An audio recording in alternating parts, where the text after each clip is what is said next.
Hey guys, welcome to Bastion Time. I am your host Bastion. This is Nintendo News. Let's get to that news. Found out an interesting piece of retro game news about Dragon Quest VI, which was originally developed for the Super Famicom, also known as the Super Nintendo in America, but never came out on the Super Nintendo, never was localized back in the day. And, you know, you would think, oh, well, that's probably because they just didn't want to waste all that time on translating it or whatever. Not so. It turns out, now we've learned, that it was already fully translated. And just, there's some aspect of localization that I still don't understand, I'm very fascinated by, but haven't spent the time to research. But I guess more than the cost of translating, there's quite a bit of cost as far as taking that translation and then replacing it with the Japanese text, which is way more tricky than people understand, especially for an older game like a Super Famicom game. It's notorious that there are certain games that are just unlocalizationable because of how it's coded, and it's just impossible to fiddle with that Japanese text, and I don't know.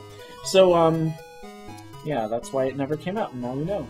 On November 22nd, there will be a Homebrew Launcher for the 3DS. This will not allow you to play pirated 3DS games. This will only allow you to play eventual homebrew games. But as far as I understand, there are no current homebrew 3DS games. But eventually, there probably will be, and now there will be a launcher that will let you play those. So if you want to read all about that and get prepared for modifying your 3DS to play homebrew games, there's a link for you down below.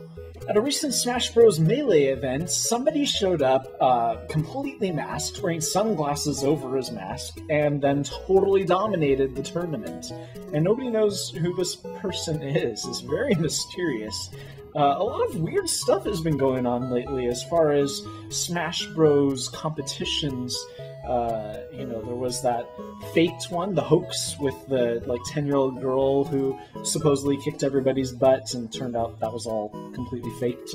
And now we've got this masked guy who, maybe he's like some kind of celebrity who just didn't want people to know that he was super amazing at Smash Bros. Melee?